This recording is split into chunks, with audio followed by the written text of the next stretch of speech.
guys, welcome back in today's video. So as you can see the title, we are going to discuss about why in the world are there so many languages in India. So first of all, we can start with the history of India and the history of the Indian subcontinent. So if you might not know about it, the Indian subcontinent was actually a part of Africa.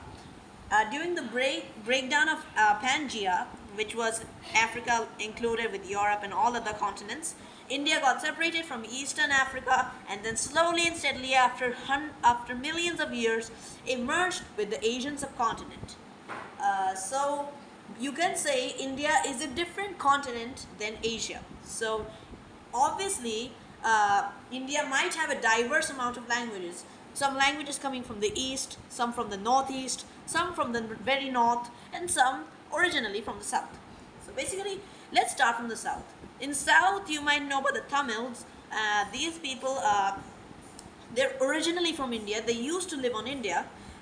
So they were the original inhabitants of India. So even during the breakdown of the continent Pangaea, the Dravidian people were still there. So that's why there are languages called Kannada and all these languages in South India. So we talk about that was Dravidian language covered. So you might be asking, what is Austroasiatic languages? I've heard about Indo-European, Indo-Tibetan, but what is Austroasiatic? I'm coming to that in a while. So let's first discuss about Indo-Tibetan. So you might know about the Seven Sisters: Arunachal Pradesh, Assam, Meghalaya, and then Nagaland, Manipur, and then Sikkim. No, wait. There's Tripura, and then there is Mizoram. So these are the Seven Sisters in the northeast, right there. So these Seven Sisters, they were actually really close to the Chinese region, as you can see. So these regions are the most influential regions of India. So these regions are the most diversely located regions in India.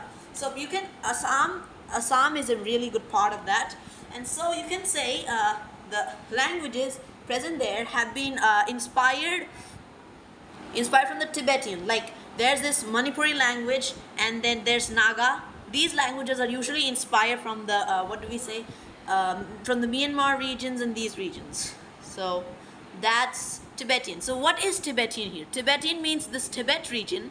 This Tibet region has inspired the Seven Sisters about their languages.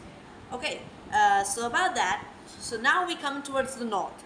So north is full of Indo-European languages. Like there's Hindi, there is obviously English, and there is you could say some part of Bhojpuri also. So what about Bhojpuri? Like let's talk about Hindi first. Hindi is it's a language from the north. So you can say Indo-European is really related to languages from the Western countries. Like you can say English is quite a lot related with Hindi also, because in Hindi you say ma for mother, and in English you say mother.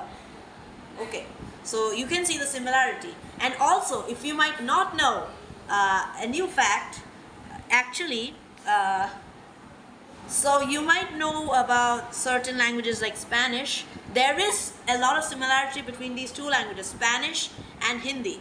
In Spanish, to refer to someone, to the second person, obviously, you say you in English, right? In Spanish, you say tu, and in Hindi, you say tu. So you can see a lot of similarity there. So that's why Indo-European is usually a region full of people from the Western countries. So this region is usually inspired from the Mongol regions and Central Asian regions. So now we're coming to the most important part, the Austroasiatic languages. So you might know about the Southeast Asian countries like Indonesia, there's Vietnam, and then there's Cambodia.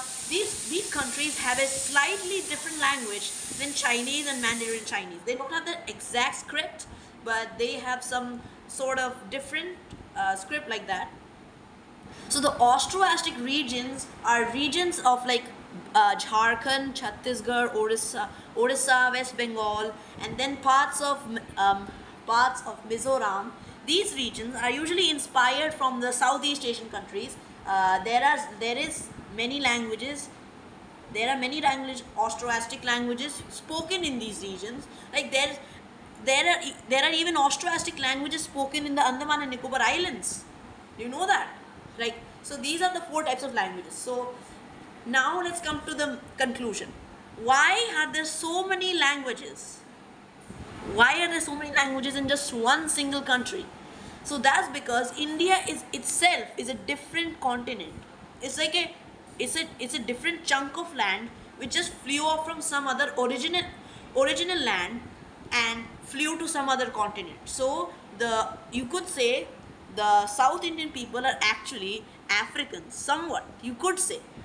I might be wrong in this case, but you could say in this case that the South Indians' origin is from Africa, so they can be Africans. But the North region, they are usually immigrants. You could say the North region is a lot of full of immigrants. So the North is inspired from the immigrant region.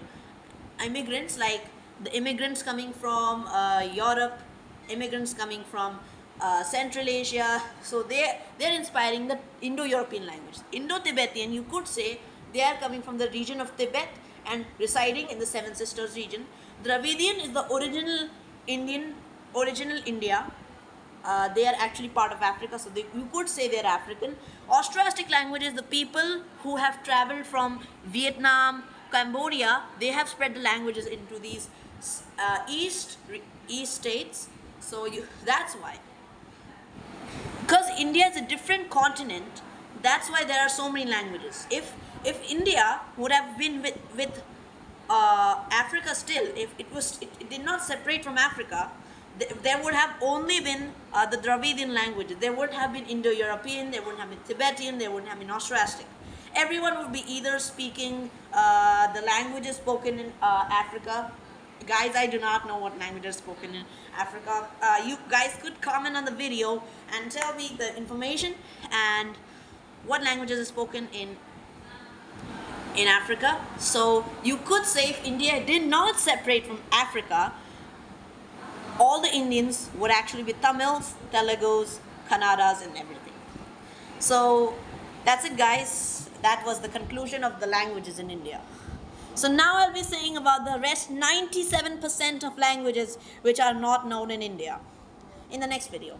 So okay guys, see you later. Bye.